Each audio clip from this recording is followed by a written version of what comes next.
Hey Ringside crew, welcome to the internationally known Dudes at Ringside podcast. And now here's your host, Joe, Panther the Third. Hello there, wrestling fans, and welcome to another episode of the internationally known Dudes at Ringside podcast. I am Joe Panther III, and tonight we have a young lady that is doing huge things on the wrestling scene. Let's give a warm Dudes at Ringside welcome to Angel Metro. Welcome. Hello. Thanks for having me. No problem. So, who trained you? So I trained at BWC, which is Boogie's Wrestling Camp. That is founded and owned by Jimmy Valiant. It's so funny. Add you to another person that I've interviewed on Dudes at Ringside that have went to the Boogie Woogie's famous school, like Sam Street. I've had on, oh my gosh, there's so many girls, the male and female wrestlers that had went to that famous school. So what kind of advice did Boogie give you to put into your character and the move set you do?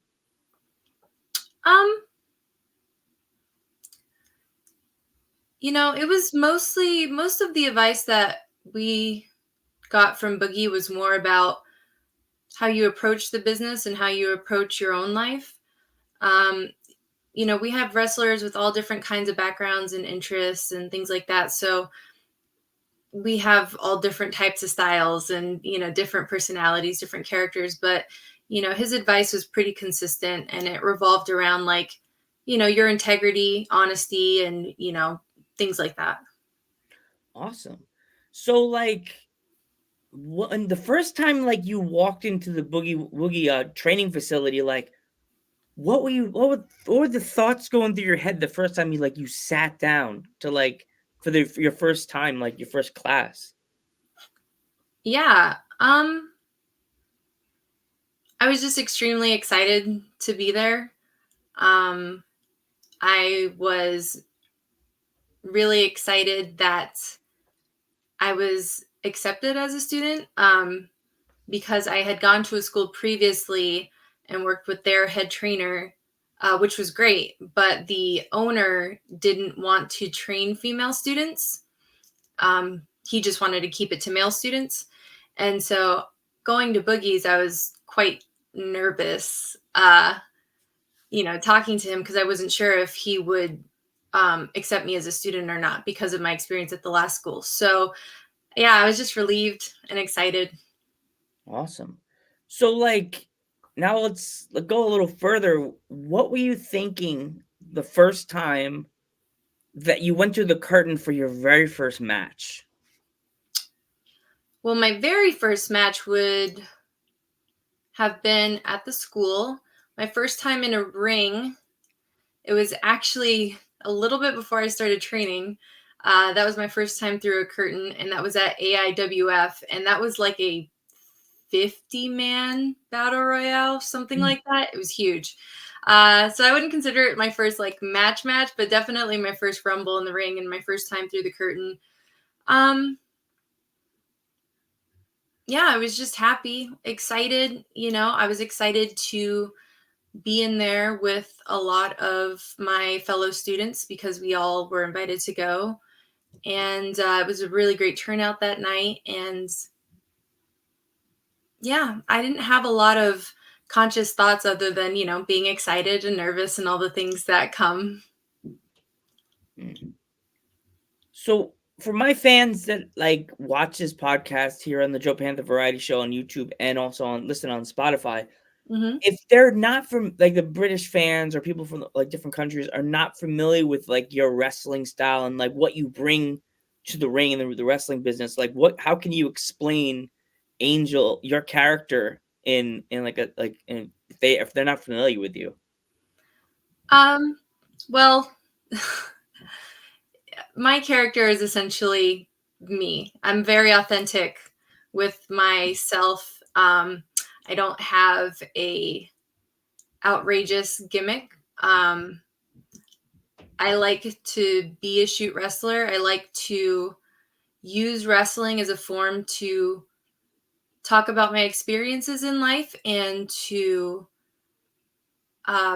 tell my story, and my aesthetic is very much like gothy punk rock. That's my vibe in my life. Um,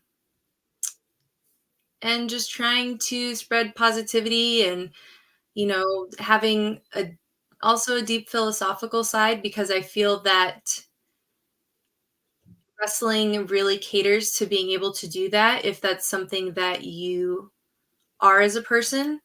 Um, obviously we're in there and we're beating each other up, but you are able to have a deeper sense of self. I think of promos by people like Rowdy Piper and Jake the Snake, and how they were, when you really boiled them down, they had extreme depth as people, and that really came through in some of their promos. And so I try to take the same approach to that as well. So let's go back to when you were like younger. Like, who are some of the wrestlers that really like opened your eyes to like the professional wrestling world? Yeah, so I started watching wrestling during the Attitude Era. The first match that I ever saw was the 98 Hell in a Cell. So obviously The Undertaker and Mankind were my first exposure and some of my favorites throughout. China was a big influence on me as well. Yeah, basically all of the Attitude Era wrestlers, primarily the male wrestlers, but like Eddie Guerrero and Tajiri and, just a whole list of that era. That was my first exposure and the people that really kind of gave me my first impression of wrestling. Awesome. You mentioned Rowdy Piper. Mm-hmm. Like, what were some of the promos that really made you go, wow, this stuff's really cool? Actually, well, the first one I think of, oh gosh, I can't remember the interviewer's name. I can see his face, but I'm terrible with names when I'm put on the spot. But actually thinking back to, it was him and Medusa and some other people. It wasn't an official promo, but they were doing an interview. And oh gosh, I wish I could remember his name right now. But the interviewer had brought up whether or not wrestling was fake. Oh, I And remember that. yeah, and so Piper was like, why don't you talk to Owen Hart's wife? See this hip? Like, this is replaced. Like, see this wrist, broken. And he always had that kind of authenticity. I mean, he'd go to level 10 and be wild and crazy, but I loved his one-liners too. The notebook that he would keep, I was able to watch some things on it and see some of the notes and stuff that he'd keep for his one-liners. And I just really loved how witty they were. And even in his later roles, like, They Live, Poodcast and Bubblegum, I think that was, I mean, I know it wasn't in the script, but I think it might have been improvised. He may have written it down in advance just to have in his notebook. But, just thinking of things like that, thinking of things from a different way and having it be so impactful, like, yeah. So, I mean, there's a lot of promos I could probably go through with Piper just because he has so many great ones, but those are just a few like instances that I can think of where that really shone through. Have you had a chance to meet Teal Piper or Deimos yet? I haven't. I actually was supposed to wrestle Teal Piper last year, but unfortunately it didn't work out. The promotion had to reschedule the date, and so we couldn't line up in our schedules with it, but hopefully at some point. It's such a shout out to Teal and Deimos. Yeah, I had her on the podcast last year with my twin sister Sassy, and I had her a year before that with the original guest for Dudes at Ringside. And once you get a chance to meet her, you will see her dad just come through. Anything when she met me, I'm 5'1", and Mm-hmm. Deimos I was going through the ISPW 80s con. I was walking, and when they always say in a movie when a big dog is staring at you and you feel the eyes following you across the room. Yeah.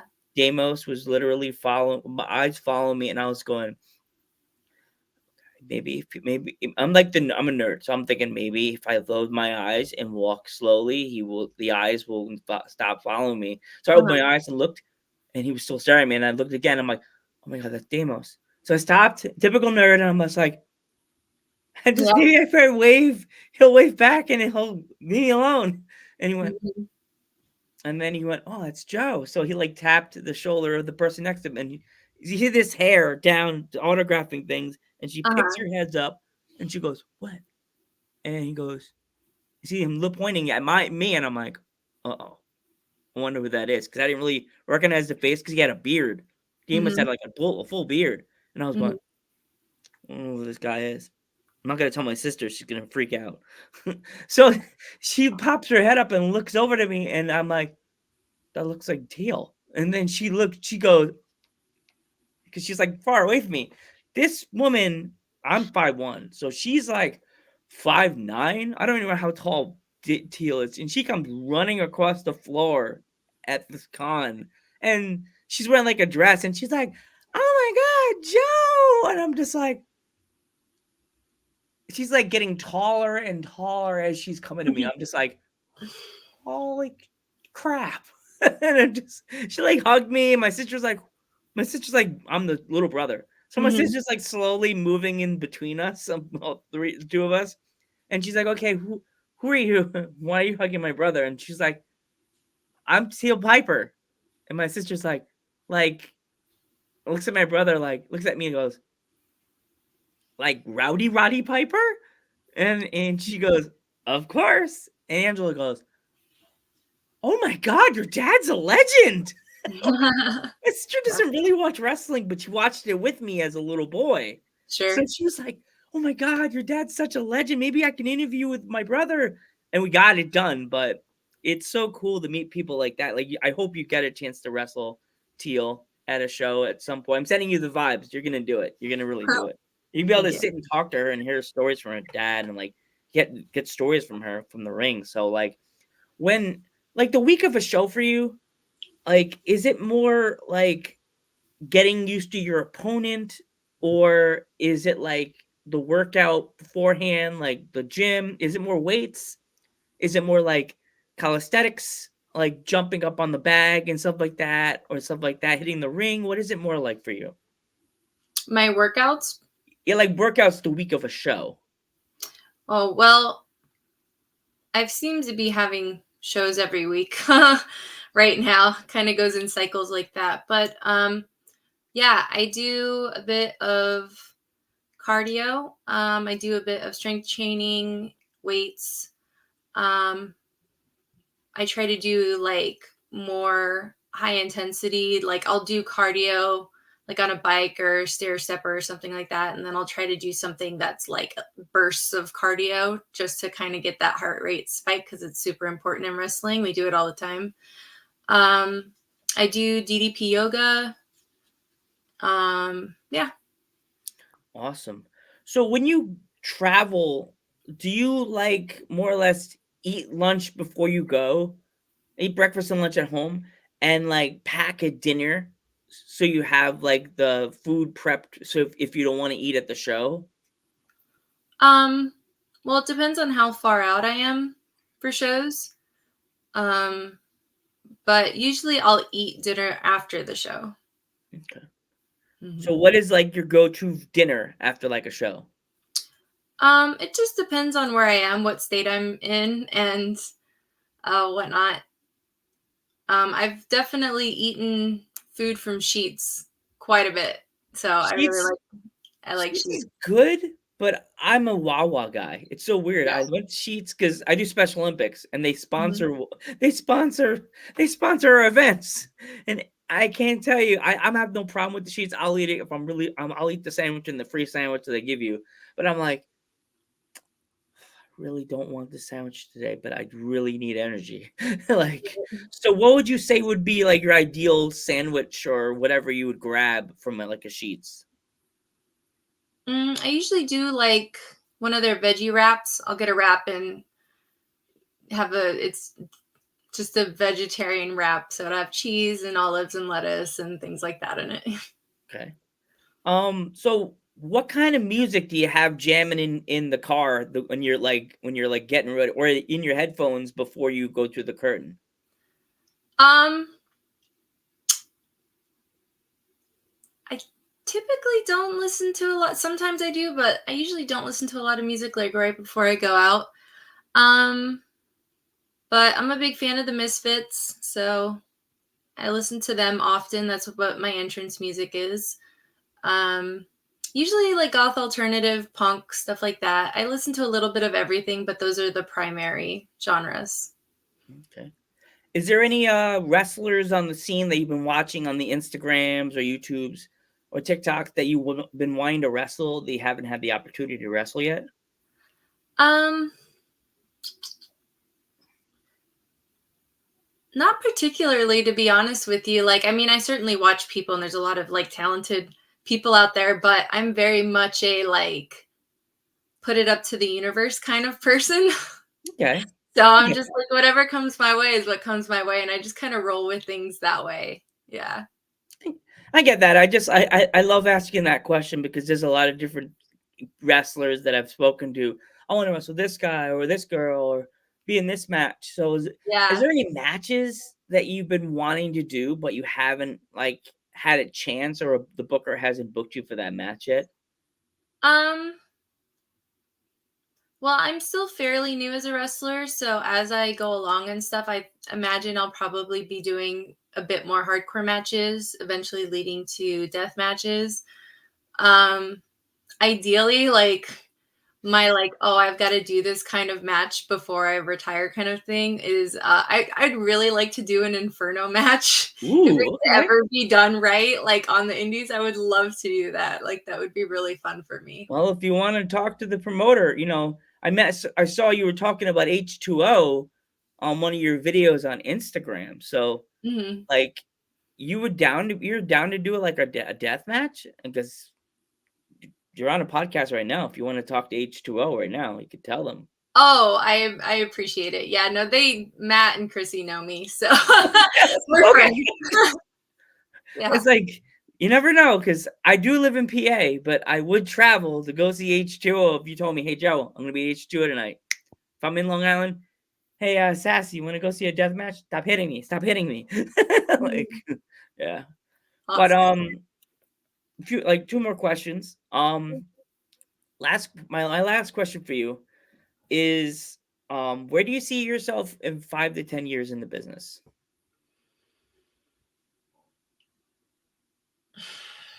That's a great question. Honestly,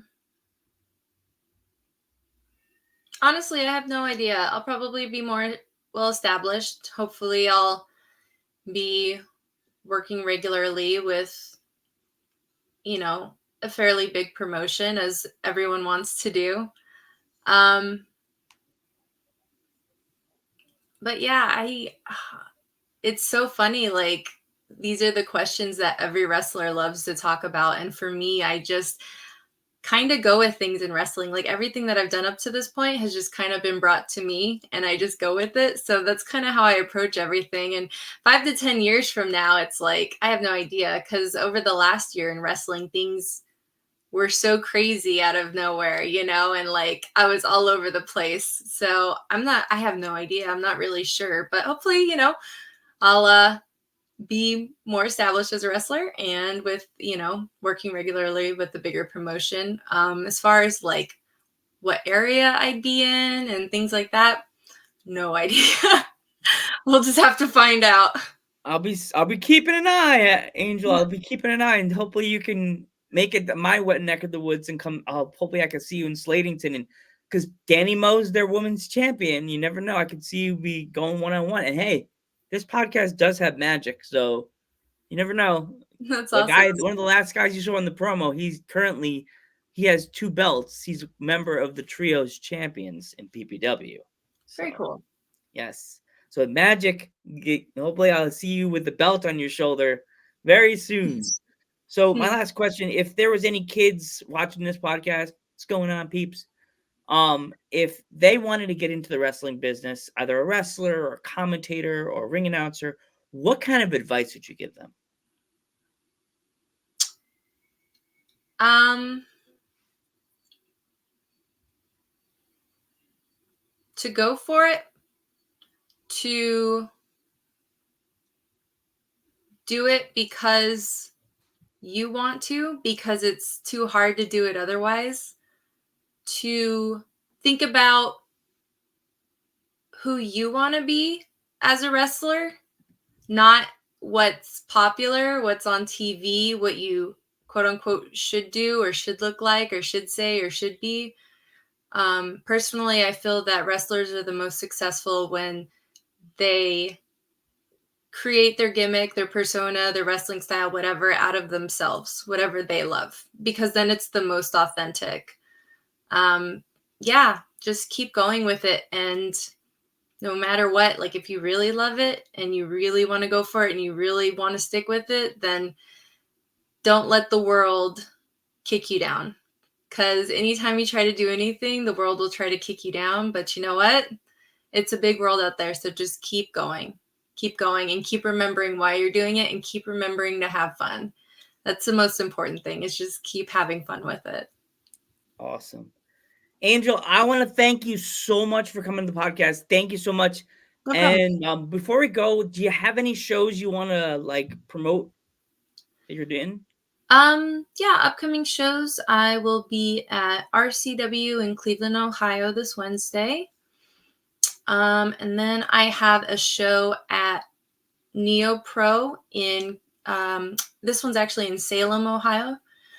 WrestleMania weekend, I will be at Smashmaster Wrestling. I believe that Thursday.